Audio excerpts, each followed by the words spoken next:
Bonjour Monsieur Émergence. Bon, quand tout est prêt,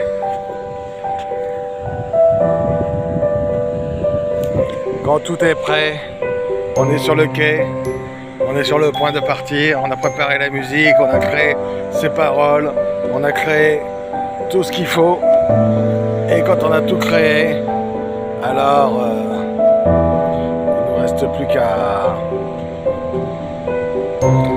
il nous reste plus qu'à prendre sur nous, à prendre nos bagages, à faire une checklist, en fait, à devenir le régisseur. On prend une feuille de papier, on écrit le titre de nos musiques, on met en place l'album ou le micro-concert, ou le petit concert, le concert, voilà, ou la chanson, le single.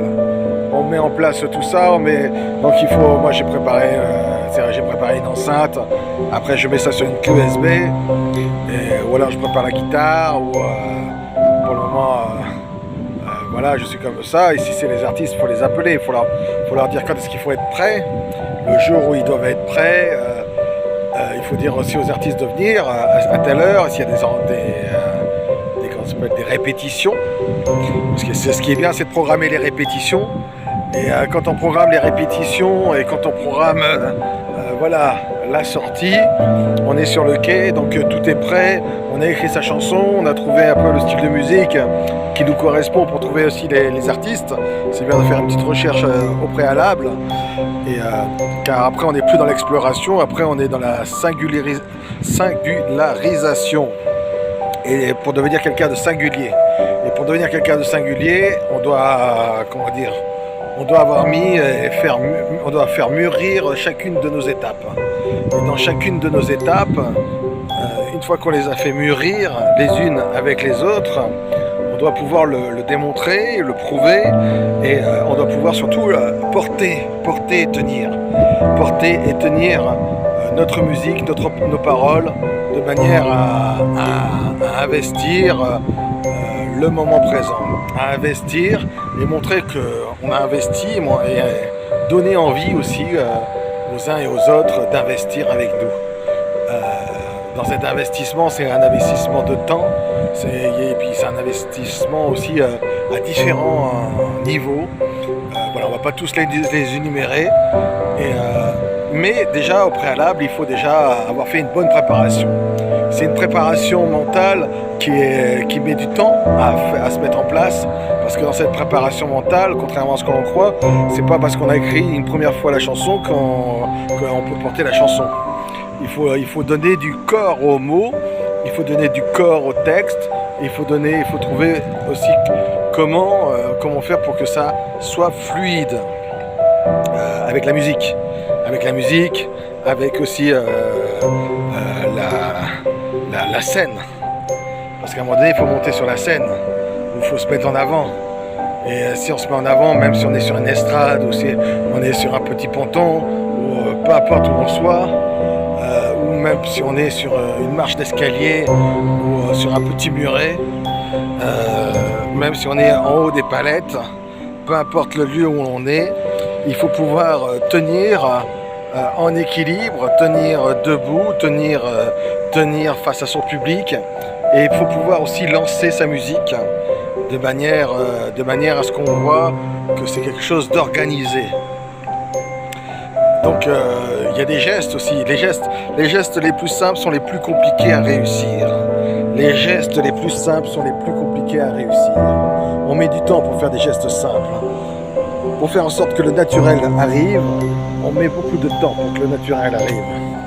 Et donc du coup, par rapport à ça, ce qui est important, c'est de travailler son organisation, travailler ses gestes, travailler sa mise en scène, entre guillemets, travailler sa mise en scène, sa chanson, sa composition, son texte, et en faire sa propre musique, avec les enchevêtrements qui vont bien entre chacune des introductions que vous mettez en place. et entre l'ouverture et la fermeture de vos chansons, et entre la mise en place de votre public, qu'est-ce que vous allez faire au début,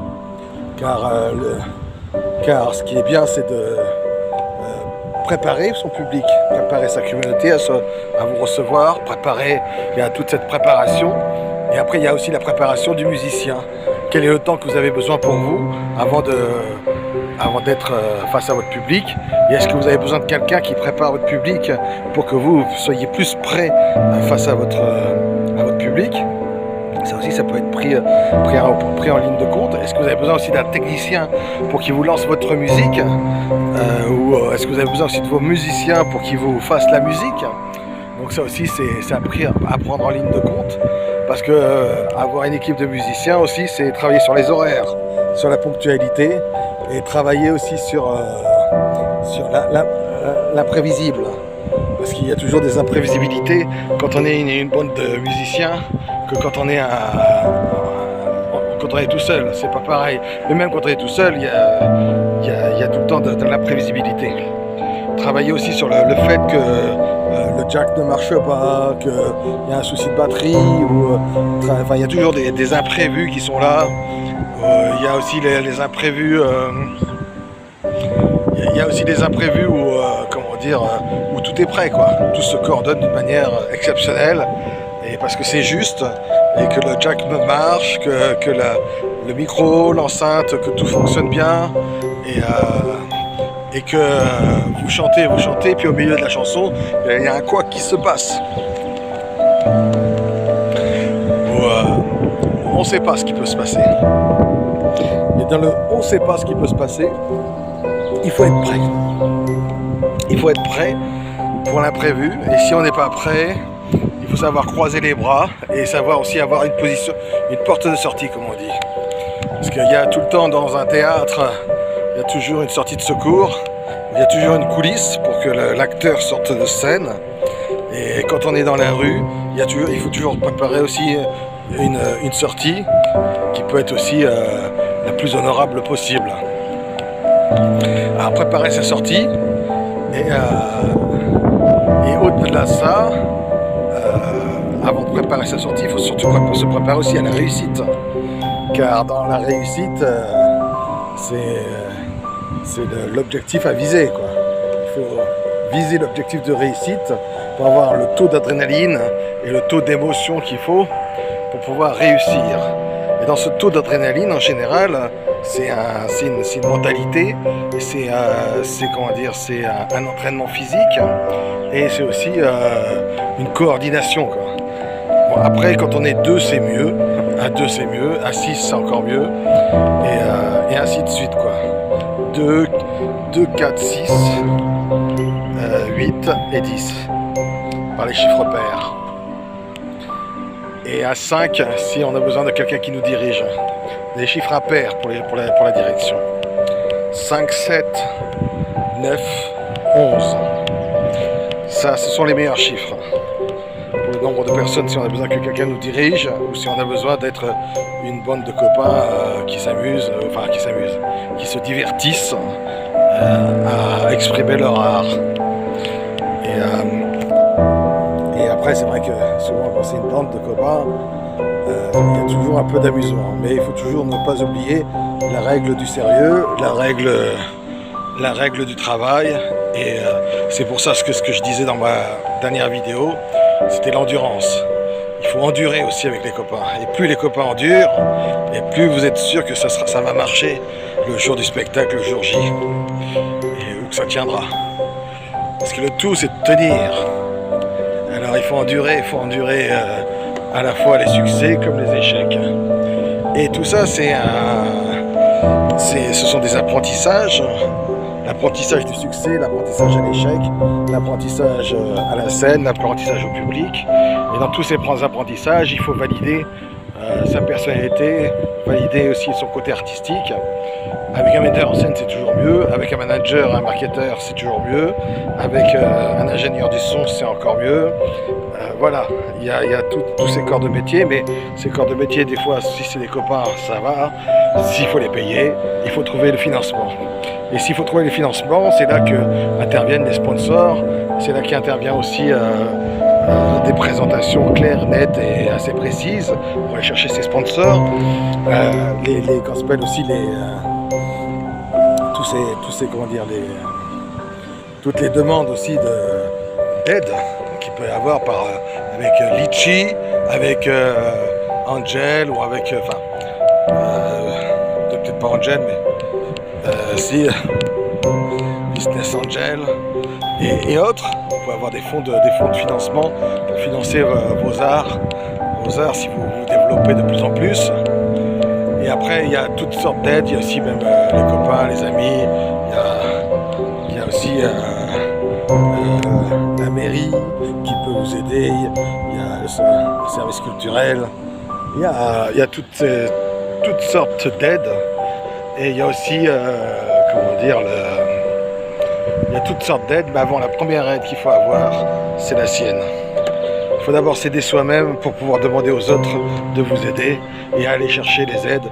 Les aides peuvent aussi arriver d'elles-mêmes parce que justement vous êtes bien aidé, vous avez bien travaillé, les choses peuvent arriver d'elles-mêmes. Il y a aussi Internet, les réseaux sociaux, YouTube, Facebook, Twitter, TikTok, et ainsi de suite, quoi. Après, j'ai pas tout en tête, mais bon, voilà. Il faut un community manager qui vous mette un peu dans tous les réseaux sociaux. Il faut organiser une équipe, en fait, il faut planifier. Donc avant de planifier toutes ces équipes, il faut déjà que vous puissiez montrer un premier jet, quoi. Que vous puissiez au moins montrer quelques chansons, montrer ce que vous portez, et pour que ça puisse les intéresser et qu'ils puissent eux aussi vous porter sur quelque chose qui en vaille la peine, en fait. Et qui en vaille la peine après. C'est-à-dire que c'est quelque chose qui est pas obligatoirement qui n'est pas obligatoirement parfait, mais c'est quelque chose qui va pouvoir s'améliorer au fil des rencontres, parce que vous allez rencontrer un tel, et bien ça va passer de niveau, après vous rencontrez une autre personne, ça passe encore à un niveau supérieur, et ainsi de suite, jusqu'au high level, le haut niveau, quoi. Et le haut niveau, après, c'est quelque chose qu'il va falloir travailler et garder la mesure, la détermination, parce que c'est une question aussi de déterminisme. Et ma foi, tout ça, ce qui est important, c'est, voilà, vous voyez ce que vous voyez? Vous voyez l'eau qui coule. À la fois, il faut que ça coule. Il faut que ça coule de source. Il faut que votre résistance coule de source. C'est important que tout coule de source. Vous mettez à écrire, vous mettez à enchaîner. Et puis par moment, quand vous baissez les bras, ne vous abattez pas, mais laissez le temps passer pour pouvoir rouvrir le cahier, rouvrir les bonnes pages, reprendre votre téléphone et appeler les bonnes personnes. Et ainsi de suite. Et surtout aussi, aller dans les lieux qu'il faut. Aller dans les bars, aller dans les festivals, aller vous promener dans la rue, mais dans la rue des artistes, dans la rue des sculpteurs, dans la rue des peintres, dans la rue des poètes, dans la rue des saltimbanques, dans la rue qui va pouvoir entretenir ce rêve artistique que vous pouvez avoir.